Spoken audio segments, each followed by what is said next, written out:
아멘. 네, 오늘은 이제 다시 웨스트민스터 신앙고백서 이제 다시 한 번 더 우리 돌아와서 오늘은 언약에 대해서 한번 살펴보겠습니다. 제목은 인간과 맺으신 하나님의 언약입니다. 언약. 우리가 그동안 재직 세미나로 잠시 쉬었었는데요. 우리 지난번 우리가 7주차 때 무엇을 배웠는지 여러분 기억이 나시죠? 네. 죄와 타락과 하나님의 형벌이었습니다. 죄와 타락과 하나님의 형벌. 사실 이 주제는 사람들이 많이 환영하는 주제는 아닙니다. 죄에 대해서, 형벌에 대해서, 심판에 대해서 사람들은 그렇게 좋아하거나 또 그렇게 선호하는 주제는 아닙니다. 부담스럽고 불편한 주제다라고 할 수 있죠. 그래서 어떤 성도님들은 교회에 처음 오시는 분들이 이런 얘기 할 때가 있죠. 왜 교회에만 가면 죄인이라고 하느냐, 왜 죄 얘기를 그렇게 하느냐. 그래서 가능하면 이 목사님이 앞에서 설교할 때도 죄라고 말하기보다는 상처로, 회개라는 말보다는 치유와 회복이라는 말로 좀 하면 어떠냐, 이렇게 얘기하는 사람들도 있다고 말씀드렸습니다. 하지만 성경은 우리에게 그렇게 말하고 있지 않습니다. 만약 인간의 상태가 어떤지를 우리가 깨닫지 못하면 정말 하나님이 주시는 구원의 그 값진 선물도 얼마나 놀랍고 큰지를 알 수가 없기 때문인 것이죠. 만약 죄와 비참, 그로 인한 하나님의 심판을 알지 못한다면 하나님의 구원도 사람은 간절히 찾지 않게 될 것입니다. 자, 여러분 한번 세상 학문과 종교를 한번 생각해 보십시오. 세상 학문과 종교는 어떻게 말하냐면 당신 스스로 구원하고 문제를 해결할 수 있다라고 말합니다. 당신 스스로가 문제를 해결하고 구원할 수 있다. 인간은 인간 스스로의 문제를 고칠 수 있다라고 말하죠. 그래서 사람들은 이렇게 말합니다. 인간에게 필요한 것은 구원이 아니라 그들이 더 잘 살 수 있도록 하는 도움이나 교육이나 지원이 필요하다. 이렇게 말해요. 구원이 아니라 교육이나 지원이나 도움을 해주면 스스로 잘 살 수 있다는 거죠. 마치 이런 거예요. 다리를 다친 사람이 기부스를 하면 조금만 기부스를 해서 도와주고 목발을 짚고 다니면 스스로 걷고 뛸 수 있듯이 인간도 그렇다는 거예요. 그렇게 심각하진 않다는 거예요. 조금 도와주면 된다라는 거죠. 하지만 여러분 성경은 인간의 상태를 그렇게 말하지 않죠. 인간에 대해서 어떻게 말합니까? 4글자로 이렇게 말하죠. 소생불가입니다. 스스로 살 수 없다는 거예요. 스스로 자신의 문제를 해결할 수 있는 능력이 전혀 없다. 인간은 불치병이다. 불치병이다. 가만히 두면 멸망길로 갈 수밖에 없는 시한부 인생을 살고 있다고 성경은 말하고 있어요. 그게 뭐라고요? 죄와 비참과 하나님의 형벌이에요. 형벌이에요. 이것이 지난번에 배웠던 첫사람 아담의 죄와 타락으로 인해서 인간에게 들어온 것이라고 했죠. 우리 모두가 다 만류인력의 법칙은 다 알 것입니다. 그렇죠? 우리가 모두 지금 땅으로 계속 발이 붙이고 있는 이유는 지구가 당기는 인력이 있기 때문이죠. 그렇지, 지구가 당기는 인력 때문입니다. 마치 아담 이후에 타락한 모든 사람들에게는 어떤 법칙이 적용하고 있냐? 죄와 사망의 법칙이 적용하고 있다는 거예요. 모두가 다 그 법칙에서 자유로울 수 없다는 거예요. 다 끌어당기고 있어요. 자, 그러면 여기서 이제 질문이 나와야 됩니다. 여기서 반응이 나와야 돼요. 그게 뭐냐면, 와, 그러면 우리는 어떻게 해야 하는가? 이게 나와야 돼요. 누가 나를 이 사망의 몸에서 구원할까? 베드로의 설교를 들었던 그 초대교회에 그 믿지 않았던 그 불신자들이, 형제들이여, 우리가 어떻게 하여야 구원받을 수 있습니까? 라는 것이 성경이라는 엑스레이에 정확하게 자기가 찍혔을 때 보이는 반응이라는 거죠. 그래서 사실은 예수님을 믿기 전에 죄인이라는 것을 깨닫는 것 또한 은혜입니다. 아시죠? 여러분이 예수님을 믿기 전에 내가 예수님을 믿어야 된다는 죄인이라는 것이 깨달아지는 게 은혜인 거죠. 그게 은혜예요. 마치 정기검진을 받았는데 갑작스러운 암이 발견됐습니다. 그러면 의사 선생님 붙잡고 치료 방법이 뭡니까? 살 수 있습니까? 약은 있습니까? 라고 하듯이 인간이 성경이라는 렌즈를 통해서 자기를 보니까 절망이고 죽음이고 심판이라면 이제 하나님 앞에 물어야 되는 거죠. 어떻게 하면 살 수 있습니까? 하나님, 저는 어떻게 해야 되죠? 구제불능인데요. 거기에 대한 답이 바로 오늘 배울 언약입니다. 언약. 하나님이 바로 언약을 통해서 우리를 구원하시고 살리신다라는 거예요.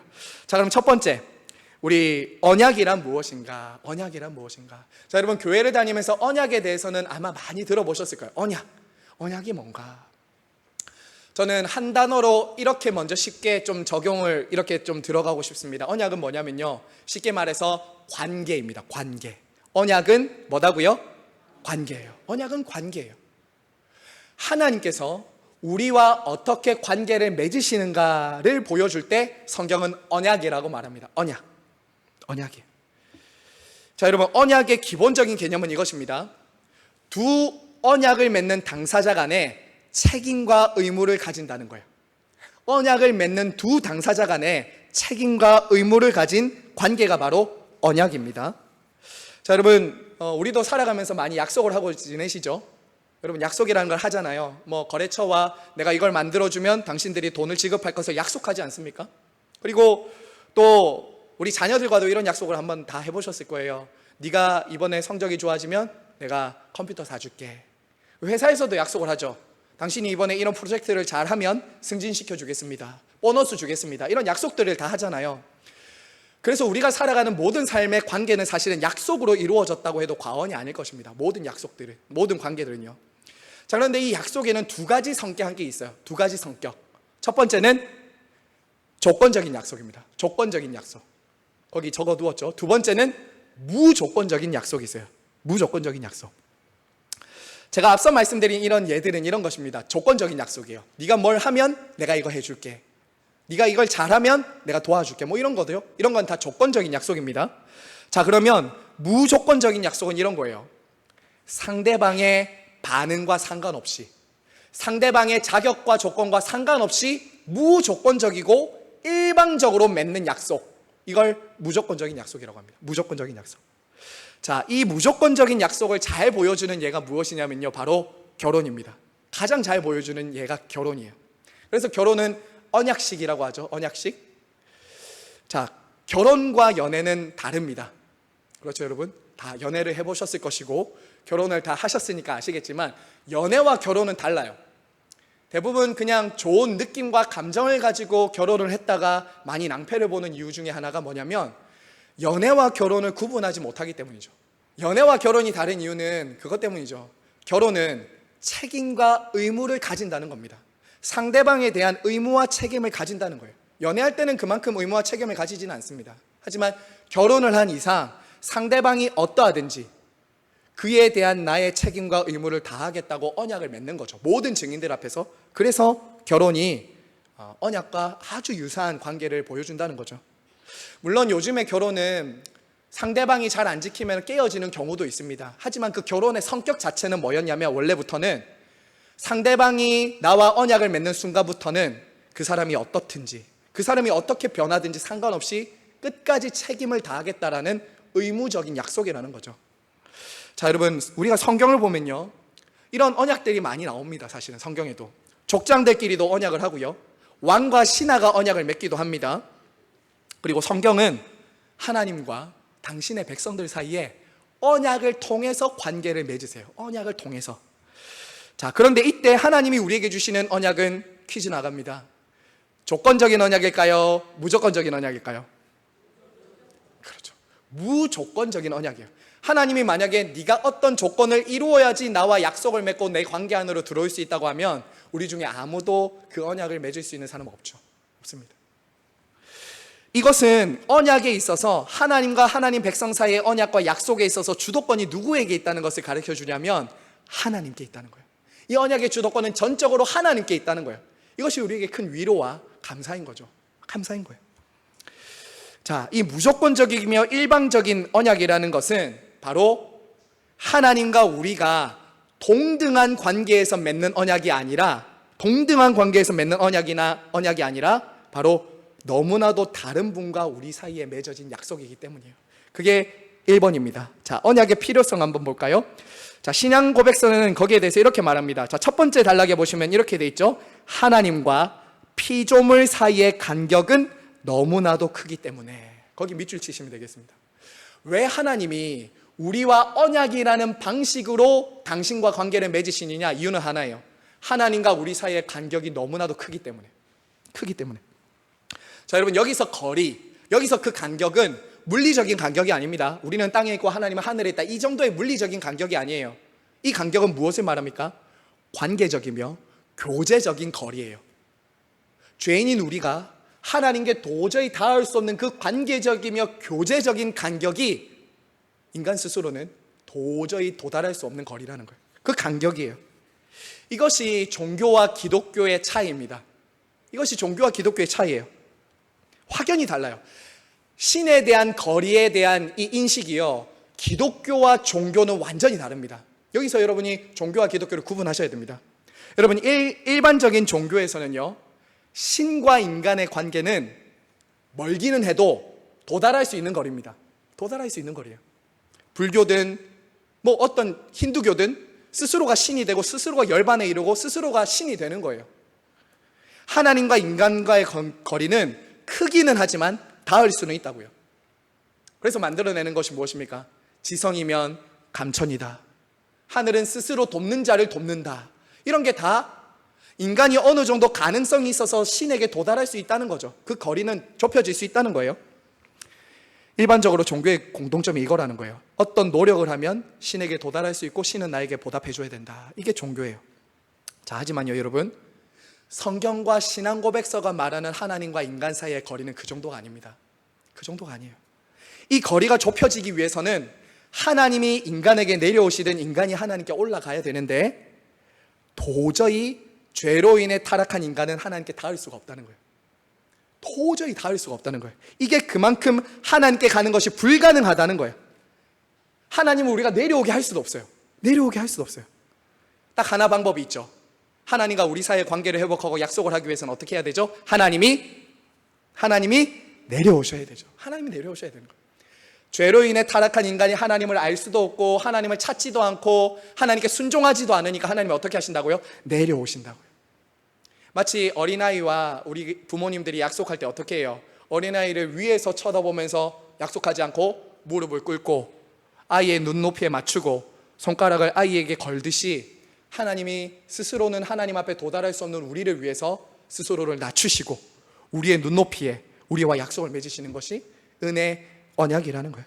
그래서 신앙 고백서에 이어서 보시면 뭐라고 해요? 자발적으로 눈높이를 낮추셨다. 자발적으로 낮추셨다.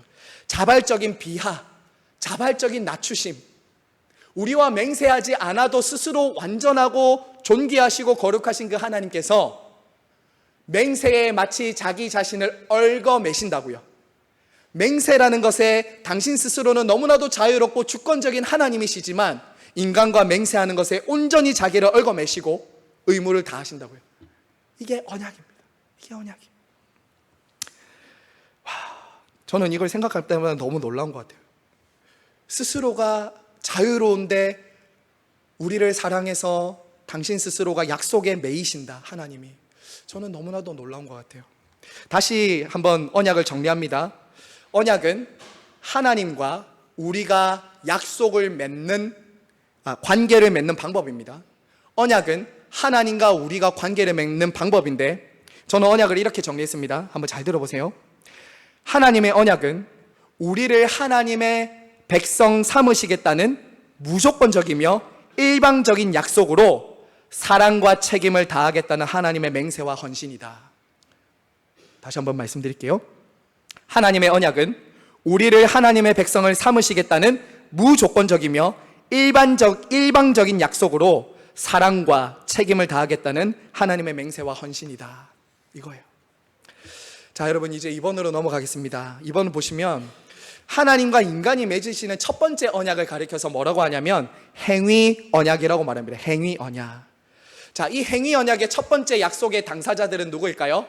약속을 맺으시는 분은 하나님이고 약속을 받는 사람은 누구죠? 아담이죠. 아담입니다. 자, 이 약속을 왜 행위 언약이라고 말하냐면 아담의 온전한 순종에 의해서 벌과 상이 구분되기 때문입니다. 벌과 상이 아담의 온전한 순종에 의해서 조건적으로 주시는 것이기 때문에 행위 언약이라고 말해요. 이 소교리 문답에는요, 하나님께서 이 아담의 순종과 불순종에 의해서 생명을 주시고 사망을 주시겠다고 한 것을 가리켜서 생명 언약이라고 했습니다. 생명 언약. 소교리 문답은 생명 언약이라고 말했어요. 자, 여러분, 그러면 창세기 2장에 언약이라는 단어가 안 나오잖아요. 창세기 2장에는 언약이라는 말이 없는데, 목사님, 그러면 거기서 어떻게 언약을 맺은 걸 우리가 알 수 있습니까? 질문할 수 있는데요. 호세아 6장 7절은 이렇게 말합니다. 한번 잘 들어보세요. 호세아 6장 7절에 보시면 이렇게 말해요. 그들은 아담처럼 언약을 어기고 거기서 나를 반역하였느니라. 이렇게 말해요. 아담처럼 언약을 어겼다. 하나님이 그러니까 아담과 언약을 맺으셨다는 거죠. 이 언약은 하나님이 타락하기 전에 주셨던 언약이에요. 그 언약의 내용이 무엇이었습니까? 언약의 내용? 선악을 알게 하는 나무를 따먹는 날에는 반드시 죽으리라. 자, 그럼 여러분, 여기서 반대로 한번 생각해 보세요. 안 따먹으면 어떻게 하겠다는 거예요? 그렇죠.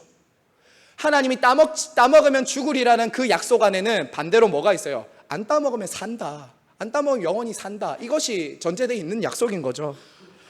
그래서 아담이 못 지키는 약속을 하나님이 주신 것이 아니라고요. 하나님이 억울한 약속을 주신 것이 아닙니다. 지켰을 때는 살 수 있는 약속도 동시에 주신 거예요. 지난번에 저희가 수요기도회 때 다루었듯이 아담은 완전한 존재로 지어진 것은 아니었지만 그가 자유의지로 하나님께서 주신 그 약속에 순종하며 나아갈 때 그의 믿음과 사랑은 점점 자랄 수 있는 그런 사람으로 지어진 거예요. 완전한 사람으로 지어진 것이 아니라 하나님의 말씀에 순종할 때 그의 믿음과 사랑은 점점 자라갈 수 있도록 하나님이 지으신 거죠. 자, 그러면 여기서 우리가 행위 언약을 정리하면서 한 가지, 행위 언약이 그럼 우리에게 가르쳐 주는 것이 무엇입니까, 목사님? 행위 언약은 우리에게 뭘 말해 주는 거예요, 그러면? 이걸 우리에게 가르쳐 주죠. 앞서 다루었던 아담의 타락으로 인해서 인간 모두에게 들어오게 된 원죄와 죄의 결과를 우리에게 설명해 주는 거예요. 행위 언약은. 행위 언약 당사자는 아담과 그의 후손들이었다고요. 우리 모두는 다 아담의 자손들입니다. 따라서 아담이 하나님과의 그 행위 언약을 어긴 그 결과와 그가 지었던 그 원죄가 우리에게 그대로 들어오게 된 것이죠. 그대로 들어오게 된 거예요. 대표성의 원리라고 말씀드렸죠. 우리는 아담과 별개로 존재하는 사람들이 아닙니다. 우리는 아담 안에서 함께 범죄하고 아담 안에서 함께 타락했다고요. 함께. 죄를 가지고 태어난다고요. 이게 바로 연대 책임이죠. 연대 책임. 이 연대 때문에 아담의 후손인 저와 여러분도 선악과는 안 따먹었지만 아담과 똑같은 죄와 그 죄에 대한 결과를 짊어지게 되었다라는 것입니다. 자, 이제 세 번째로 넘어가겠습니다. 여러분, 세 번째 보시면 은혜 언약이 나옵니다. 은혜 언약. 자, 그러면 하나님과 이처럼 인간이 불순종해서 깨어진 이 관계, 이 깨어진 관계를 하나님은 그대로 두셨는가? 하나님은 그러면 죄와 죽음과 형벌로 그냥 심판하시고 끝내셨는가? 그게 아니라는 거예요. 그게 아니라는 거예요. 아담 이후에 타락한 모든 사람들이 인류에 가득하게 됐고 이 땅에 많이 태어났지만 누구도 행위 언약으로 구원받을 수 있는 사람이 없는 거예요. 왜요? 다 죄를 가지고 있으니까. 다 죄를 가지고 있으니까 누구도 행위 언약을 통해서는 하나님께 이룰 수 없는 거예요. 하지만 하나님은 너무나도 감사하게도 아담의 후손들에게 이 죄를 그들에게 돌리지 않고 이 죄에 대한 형벌을 그들에게 돌리지 않고 죽음의 형벌에서 구원하는 은혜 언약을 세우기를 기뻐하셨다는 겁니다. 은혜 언약을 세우기를 기뻐하셨다. 자, 우리 사망 한번 읽어보겠습니다. 사망 제가 그 위에 박스에 넣어두었죠. 같이 한번 읽겠습니다. 시작. 사람이 타락하여 그 언약으로는 스스로 생명을 얻을 수 없기 때문에 주님께서는 일반적으로 은혜 언약이라 불리는 두 번째 언약을 기꺼이 세우셨다. 자, 여기까지요. 여러분, 이 은혜 언약이 왜 은혜 언약이라고 부르는가? 그것은 아까 말씀드린 것 때문입니다. 무조건적이며 일방적인 약속이기 때문이에요. 우리의 어떠함 때문에 하나님이 나를 구원해 주시는 것이 아니라 무조건적이며 일방적이며 하나님이 친히 대가와 희생을 지불하는 것이기 때문에 은혜라는 거예요. 이게 은혜라는 거예요. 우리가 대가를 지불하고 우리가 희생을 해서 구원받는 것이 아니라 그분이 우리를 위해 희생하셔서 우리를 위해 대가를 지불하셔서 우리와 다시 관계를 맺으신다. 만약에 아담 이후에요, 우리가 하나님과 또다시 행위 언약으로 만약에 또 맺어진다고 하면 우리는 영영이 구원받을 길이 없었을 거예요. 우리는 영영이 구원받을 길이 없었을 거예요. 왜냐하면 아담의 죄의 결과로 우리 모두는 그분과의 약속을 지킬 만한 능력이 없기 때문이에요. 능력이 없기 때문에. 그래서 하나님은 은혜 언약으로 우리를 구원하시기를 기뻐하셨다라고 말씀을 드립니다. 자, 그 분이 누구냐? 하나님과 그 약속이 깨트려진 그 관계를 회복하기 위해서 오신 둘째 아담이 누구죠? 둘째 아담, 바로 예수 그리스도입니다. 아까 전에 읽었던 그 이후에 한번 읽어보실까요? 이 언약으로, 시작. 이 언약으로 하나님께서는 죄인에게 예수 그리스도로 말미암은 생명과 구원을 조건 없이 제시하시고 그들이 구원받도록 믿음을 요구하시고 생명으로 예정된 모든 이들에게 성령을 주셔서 그들이 자발적으로 믿고자 하며 또 믿을 수 있게 만드시겠다고 약속하셨다. 자, 바로 하나님은 아담이 첫 번째 언약을 실패하고 깨트리자 두 번째 아담이신 예수 그리스도와 약속을 맺으시고 예수 그리스도의 완전한 순종과 완전한 대속의 죽음으로 이제 우리를 구원하시기로 약속하셨다는 거예요. 약속하셨다는 거예요. 너무나도 감사하죠. 로마서 5장 17절 말씀도 우리 한번 같이 읽겠습니다. 시작. 한 사람의 죄로 말미암아 사망이 그 한 사람을 통하여 왕노릇하였은즉 더욱 은혜와 의의 선물을 넘치게 받은 자들은 한 분 예수 그리스도를 통하여 생명 안에서 왕노릇하리로다. 자, 이 언약을 가리켜서 둘째 언약, 은혜 언약이라고 불리는 이유는 하나님께서 값없이 우리에게 당신의 아들을 보내셔서 희생과 대가를 지불하시면서 구원해 주셨기 때문에 은혜 언약, 둘째 언약이다라는 거예요. 둘째 언약이라는 거예요. 행위 언약은 무엇에 그것이 달려 있었죠? 나의 순종과 불순종의 상과 벌과 구원이 달려 있었지만 은혜 언약에는 값없이 예수 그리스도께서 우리를 위해 하신 일을 근거로 죄인들에게 구원과 상과 복이 주어진다고요. 그래서 은혜다라는 거예요. 첫째 아담을 통해서는 죄와 사망이 전가되었다면 둘째 아담으로 오신 예수 그리스도를 통해서는 의와 생명이 우리에게 전가된 것이죠. 그래서 이것은 너무나도 값비싼 은혜다, 언약이다라는 것입니다. 자, 여러분, 그러면요, 이 은혜 언약은 더 이상 인간에게 어떤 순종을 요구하지 않습니다. 은혜 안으로 들어온 사람은 순종해야 되겠지만 은혜를 받기 위해서 순종을 하는 것은 아닙니다. 그렇죠? 우리가 이 은혜 언약을 받기 위해서는 딱 하나만 있으면 됩니다. 그것이 무엇이죠? 그것이 무엇입니까? 그렇죠. 이 은혜 언약을 받기 위해서 딱 하나 우리가 가지고 있어야 될 게 무엇이죠? 여기 있죠? 믿음이죠. 믿음만 있으면 돼요. 이 언약이 우리의 것이 되기 위해서 우리가 필요한 것은 뭐냐? 믿음이에요. 믿음 하나만 있으면 돼요. 행위 자체가 이 언약에 요구되지 않는 이유가 무엇일까요? 바로 예수 그리스도가 우리의 구원을 위한 구속사역을 다 이루셨기 때문이에요. 다 이루셨기 때문에 우리가 무언가 구원에 기여할 것은 아무것도 없는 거죠. 믿음으로 받고 이제 그분의 뜻대로 순종하여 살면 되는 거죠. 이게 저와 여러분이 살아가야 될 길이라는 겁니다.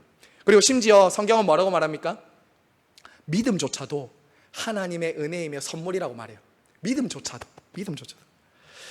타락으로 인해 하나님을 알 수도 찾을 수도 없는 사람에게 하나님은 지금도 성령을 보내주셔서 눈을 여시고 마음속에 예수님이 깨달아지게 해주시고 그리고 예수님을 믿도록 해주시는 거죠. 그러니까 그 믿음조차도 선물이라는 거예요. 자, 그래서 여러분, 모든 인류는 흑인, 백인, 서양인, 동양인, 중국인, 미국인, 한국인, 수많은 민족과 인류, 종족들로 흩어지지만 성경의 관점으로 보면 딱 두 인류만 있습니다. 두 인류. 성경에 볼 때는 두 인류만 있어요. 하나는 아담의 인류와 아담으로 대표되는 아담의 인류와 또 하나는 예수 그리스도께 속한 새로운 인류. 이 두 인류밖에 없는 거예요. 하나님이 보실 때는 어떤 민족, 어떤 사람 상관없이 아담의 후손인가 예수 그리스도의 후손인가 이 두 인류로 나눠지는 거예요. 두 인류. 얼마나 이것이 놀라운 일입니까? 예수님을 믿지 않고 그대로 아담 안에 있는 사람들은 여전히 지금도 행위 언약 안에 있는 사람들이에요. 지금도 행위 언약 안에 있는 사람들이에요. 그러니까 그 행위대로 하나님이 심판하시는 것은 정당한 거예요. 예수 그리스도를 믿은 사람, 그 언약 안에 들어온 사람들은 이제 은혜 언약 안에 속하게 되어 영생을 얻게 되는 거죠. 영생을 얻게 되는 거예요. 이것이 얼마나 놀라운 복음입니까?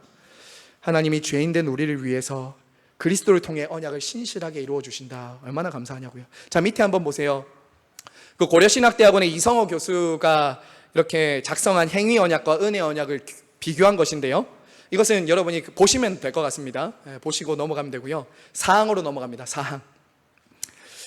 자, 은혜 언약은 성경에서 유언이라는 이름으로 자주 나오는데, 이는 유언주 예수 그리스도의 죽음과 영원한 유산, 그리고 이 유산에 속하여 언약으로 상속받는 모든 것들을 관련한다.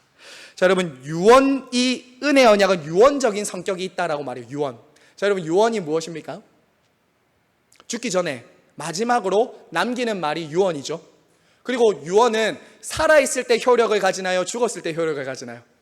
죽었을 때 효력을 가지죠.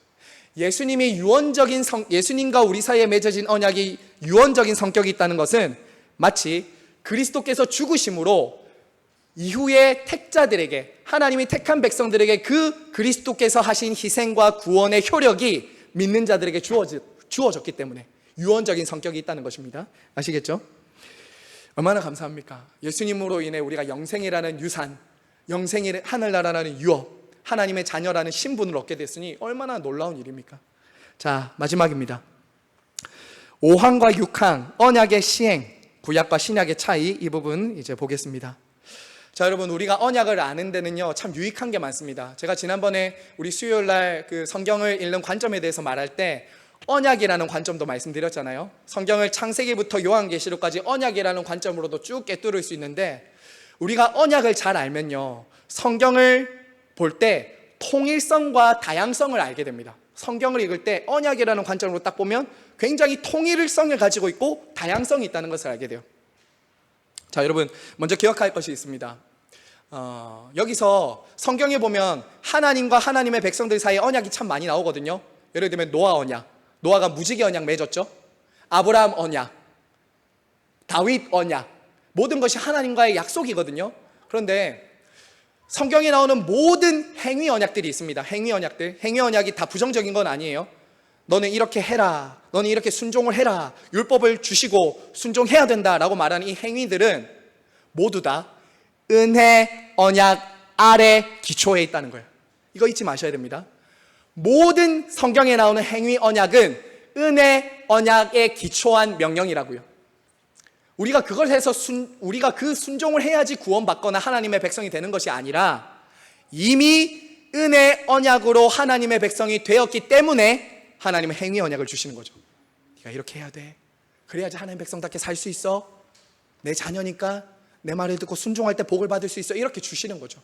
그렇죠.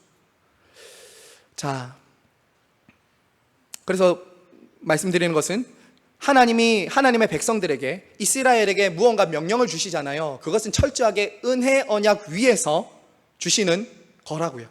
구원을 얻는 도구나 방편이 아니라 이미 은혜 언약을 맺은 사람들에게 어떻게 살아가야 될지를 가르쳐주는 규례다라는 겁니다. 자, 여러분, 아래에 있는 표를 한번 보십시오. 아래에 있는 표를 보시면서 제가 짧게 한번 설명드릴게요. 자, 하나님이 언약을 시행하는 방식에 있어서 구약과 신약에 좀 차이가 있어요. 자, 첫 번째, 시기는 율법 시대와 복음의 시대가 있습니다. 복음의 시대. 자, 복음의 시대. 자, 그런데 여러분, 여기서 율법 시대라고 해서 그러면 구약의 사람들은 어떻게 구원받았지? 예수님이 오지 않았는데 아직? 질문해 보신 적 없으십니까? 전 되게 궁금하던데. 구약 시대에는 어떻게 그러면 예수님이 오기 전에 구원받았는가? 그것은 이거죠. 오실 예수님에 대한 약속으로 그들은 붙잡고 구원을 받은 거죠. 오실 여자의 후손, 하나님이 보내주시겠다고 약속하신 그 언약을 성취하실 메시아에 대한 그 믿음으로 구원을 받은 것이죠. 신약에 있는 성도는 어떻게 구원받냐? 오신 예수님으로 인해 구원받는 거죠. 오신 예수님. 구약에서는 여자의 후손으로 그리스도를 보내주시겠다는 그 약속을 받은 주님의 백성들이 믿음으로 사랑으로 그분을 예배하고 살아가는 것을 통해서 구원받는 백성이라는 걸 확인시켜 주셨고요. 신약에서는 여자의 후손으로 오신 예수 그리스도를 통해서 이제 믿음으로 구원받는 거죠. 자, 밑에 보실까요? 규례들 보시면 언약을 맺는 방식에 있어서 하나님은 약속과 예언과 제사와 할례와 유월절 어린 양 등 다양한 이 은혜의 방편들을 통해서 당신의 백성들에게 이 규례들을 주십니다. 언약을 맺는 방법들입니다. 자, 그런데 신약은 뭐냐? 지금입니다. 지금 이 시간이에요. 신약에서 하나님이 어떻게 당신의 백성들과 언약을 맺으시냐? 설교와 성례입니다. 설교와 성례예요. 하나님께서는 다양한 방법으로 지금도 꿈과 환상을 통해서도 저기 교회가 없는 곳에 구원을 할 수 있다. 저는 그것을 일부분 열어둘 수도 있지만 가장 분명하게 하나님께서 하나님의 백성들과 약속을 맺으시는 현장은 어디냐? 여기입니다. 하나님의 언약의 말씀이 선포되는 강단, 설교, 이것을 통해서 하나님이 약속을 맺으세요. 너는 내 백성이고 나는 너희의 하나님이다. 이걸 이 강단에서 말씀하신다고. 그리고 성례는 무엇입니까? 예수님이 말씀하셨잖아요.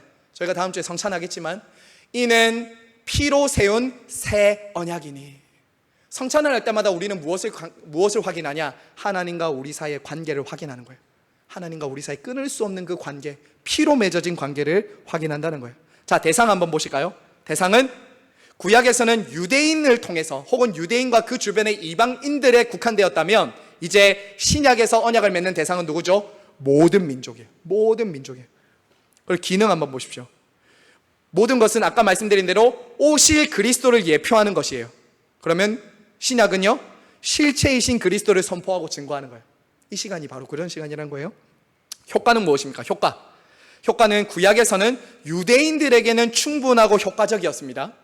신약에서는 이제 예수 그리스도를 통해서 우리에게 미쳐지는 그 구원의 언약은 더 충만하고 더 분명하고 더 영적이고 효과적이라는 거예요. 모든 것을 다 아우를 수 있다는 거예요. 이제 모든 민족과 모든 사람들을 다 아우를 만큼 더 충만하다라는 것입니다. 자, 여러분, 이제 마무리를 하겠습니다. 오늘 저희가 8번째 시간으로 이제 언약에 대해서 살펴보았습니다. 언약은 하나님과 우리가 관계를 맺는 방식이라고 했죠. 언약이 없이 하나님을 만날 수 없고 하나님과 관계를 맺을 수 없습니다. 만약 하나님이 은혜 언약을 주지 않았다면 저와 여러분이 여전히 아담에게 속하여서 죄와 사망 아래 살 수밖에 없는 사람들이었습니다. 우리 다 종로를 탈 수밖에 없었을 것입니다. 누구도 인간 중에 스스로의 의로 구원받을 수 있는 사람은 없다라는 거예요. 그래서 하나님은 어떻게 하셨습니까? 행위로는 구원받을 수 없는 우리를 위해서 둘째 아담을 보내셨습니다. 예수 그리스도의 완벽한 순종, 예수 그리스도의 완벽한 희생을 통해서 우리에게 구원의 길을 약속하시는 거죠. 하나님은 이제 예수 그리스도의 피로 우리를 구원하실 것을 도장을 찍으시고 사면장을 주시는 거예요. 이 각서 같은 거 쓰지 않습니까? 그럴 때 도장 찍잖아요. 그리고 이건 효력이 생기잖아요. 예수 그리스도의 피로 하나님은 사면장, 죄인들이 구원받을 수 있는 사면장에 도장을 찍고 사면장을 주시는 거예요. 그럼 이것을 어떻게 하면 돼요? 우리는 받으면 되는 거죠. 믿음으로 받으면 되는 거죠. 여기에 우리가 뭔가 조금 착한 일 하고 올게요, 순종해야 되는 거 아닙니까? 이렇게 할 필요 없어요. 그냥 믿음으로 사면장을 받으면 하나님과 약속 관계 안으로 들어가는 거예요. 얼마나 감사합니까? 자, 여러분, 그러면 끝으로 적용점 하나 드려야 되겠죠. 그래도 저와 여러분이 하나님 예수님을 믿고 하나님과의 언약 관계가 맺어졌다면 이제 저와 여러분 어떻게 살아가야 될까요? 결혼을 다시 예를 든다면요, 결혼을 할 때 우리가 남자와 여자가 서로에 대한 책임과 의무를 다한다라고 말씀을 드렸잖아요.